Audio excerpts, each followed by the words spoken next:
Hour number 2 up next. First Take. Come holler. Plus, Jimmy Garoppolo sounds like he's trying to get paid and not stick around, which is usually a good idea.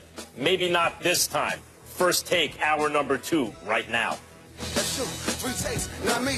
2 takes if you lucky. First take, you got me.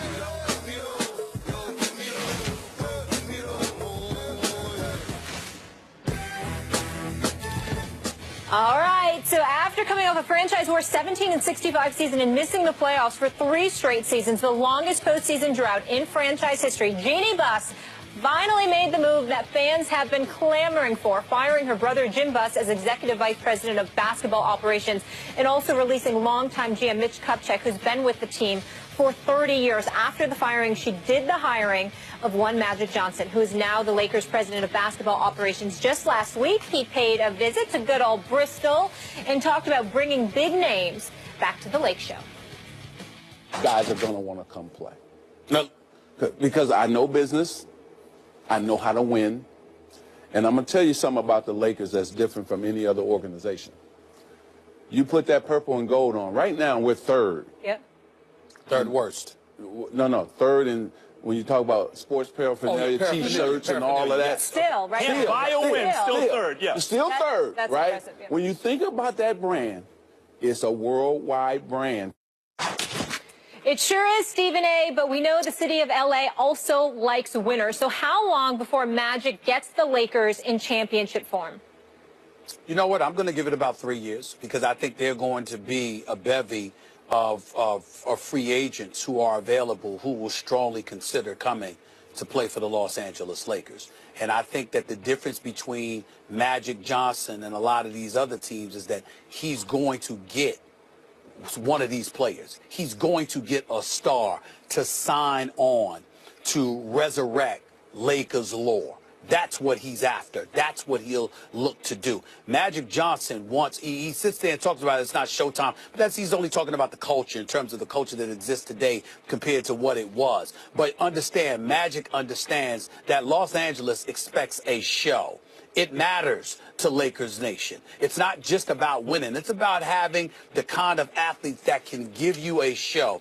And he's going to be looking for that and the opportunity to bring somebody to Hollywood and hand them the reins and to say, lead this show into the new era of Lakers lore. That's something that's going to be, as far as I'm concerned, incredibly appealing. Remember, back in the day when Magic Johnson was first drafted, the Lakers had an opportunity to grab him or Sidney Moncrief. They picked Irvin Magic Johnson. Sidney Moncrief was a fabulous collegiate player, but what he wasn't was Showtime. He was better than average. He was good, close to great. He could put up points. He could make things happen, but he wasn't Showtime. He didn't give you a reason to walk through the turnstiles and fill up those seats. Magic Johnson not only looking for that marquee player, he's looking for that marquee attraction. And if you are a player that has an opportunity to get handed those reins by the Los Angeles Lakers, that's a huge, huge deal for you in Hollywood. And I think that's going to be their selling point. And somewhere along the line, I think he's going to pull it off. It's just a matter of how soon he's going to do it. I'm going to speak for Lakers fans right now. I did a radio show out there with Marcellus Wiley for almost 6 years. The reason that Lakers fans want to compete for a championship is because you can't three-peat. You can't start a dynasty until you win the first one. They are not interested in just being good and entertaining and maybe competing and one day winning a championship. This is by far the #1 basketball brand in the history of the known universe. I know the Celtics have one more championship win than the Lakers do, but the vast majority of them took place in the pre-modern era. The Lakers have won 10 championships since Magic Johnson came into the league, by far the most. Now, Lakers fans want dynasties. They're not interested in being the New York Knicks of the 90s and maybe one day making it to the finals or being the Phoenix Suns. Look at that. We're on SportsCenter all the time. We're scoring a lot of points, but we don't win championships or even doing that and winning one. They want a reign of terror. They want the rest of the league to look and go, damn, it's unfair how good the Lakers are. That's why when you see the tandems that have won in modern Lakers history, it's Magic and Kareem. There were lots of good free agents, lots of all-stars. Magic and Kareem. It's So how Kobe long, and Matt? Shaq Kobe and Shaq, it is 3 years. This is the reason. Correct. Now, if they would have done something stupid and gone all in on DeMar DeRozan and LaMarcus Aldridge or Carmelo Anthony, which they tried, that would have been a bad mistake because they would have been mired in cap problems and not good enough to win a championship. In fact, they didn't. So they gave 4-year deals to Mozgov and Luol Deng. In 2 years, those will be expiring contracts. You can move them. Good. That coincides with the development of a nucleus who I would say includes not only Jordan Clarkson, who's locked up, but D'Angelo Russell, Larry Nance Jr., Julius Randle, and Brandon Ingram. Of those 5, you'll be able to see who's a keeper, who you can trade, who will attract other players, who develops, etc. You'll make a decision on a couple of those guys. You'll get rid of the expiring contracts, and you'll be able to sign real marquee franchise cornerstone level free agents, and I do not mean LaMarcus Aldridge, who's an excellent player.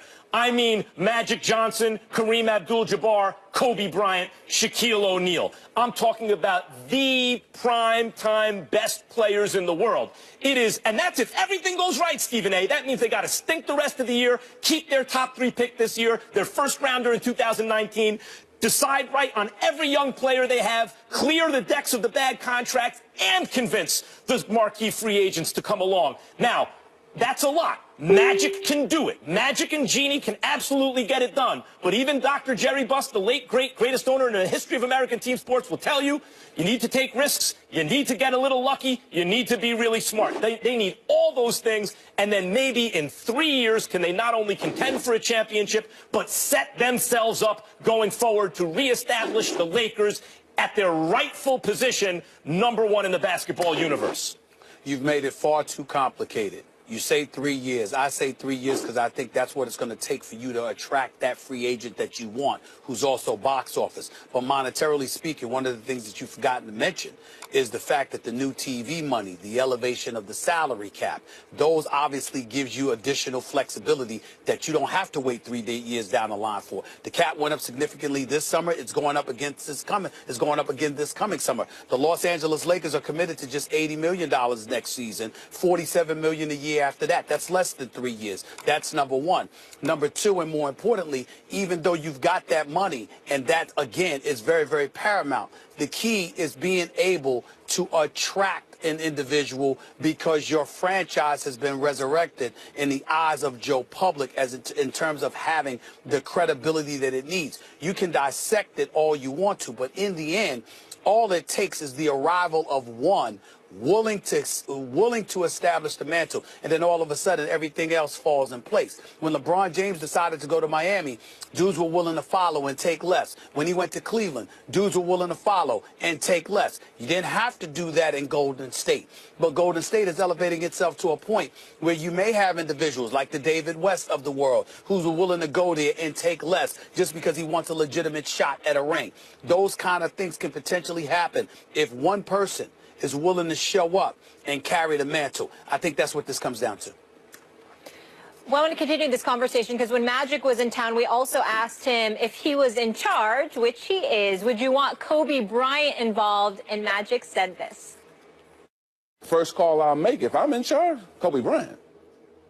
Because Kobe understands winning. He understands also these players, you know. And so I would call, what role you want, bro? Give me, if you got a day, just give me that day. I'll take that. Whatever time he has, I want him to come and be a part of it. Well, first of all, I spoke to Kobe Bryant. Whatever Magic Johnson and the Lakers need, he will do that. Let's make sure we get that out the way. He's a Laker for life. That's what Kobe is going to do. Whatever he can to help. Max. Yeah. Should the Lakers players want Kobe around? First of all, I love when Lakers legends try to be slick because it is a family-owned business, and that's such a Lakers inside family job. When Magic Johnson shows up going, if I'm given the job, the first call I'll make is to Kobe. Let me tell you how to read that. I got the job. I already called Kobe. That's what that means to me. And should the Lakers want Kobe involved? It's a moot point because Kobe's got his hooks into the team already. Pelinka, his agent and business partner, is going to be the GM. Magic Johnson's already on national TV talking about, I'm going to say, Kobe, whatever you want. Kobe Bryant is involved. Whether or not that's a good thing remains to be seen.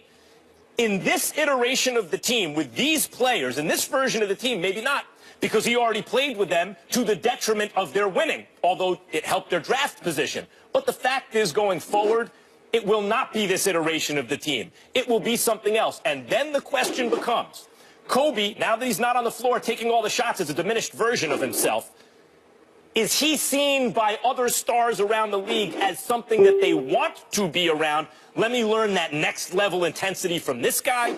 Or is he seen as someone who's going to be such a taskmaster, the way great players and sometimes are not great coaches because they expect so much from others?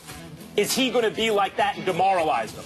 I suspect that over time, Kobe Bryant will have great value to the Lakers. I wonder if that value shows up right away or if that works against the Lakers in the short run, as memories of Kobe the player and the kind of taskmaster he was are still fresh in players' minds.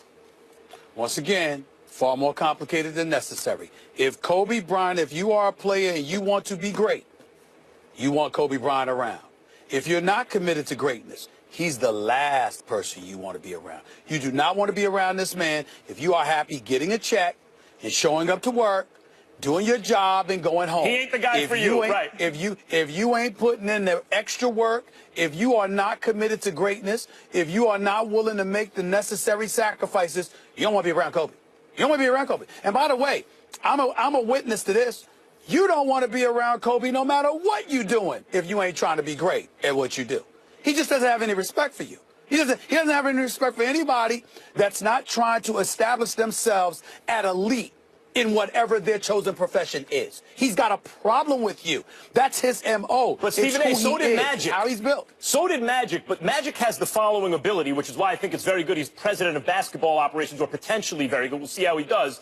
Magic has the ability, I've seen this many times, he can walk into a room and make everybody in that room want to be the best versions of themselves. He uplifts those around him, the way LeBron James does on a team. Kobe is much more like Michael Jordan or Larry Bird, which is, it's going to be his way, and it's not about uplifting you. It's almost about scaring you, and leading by example, like, you got to grind for this. It's a different kind of personality.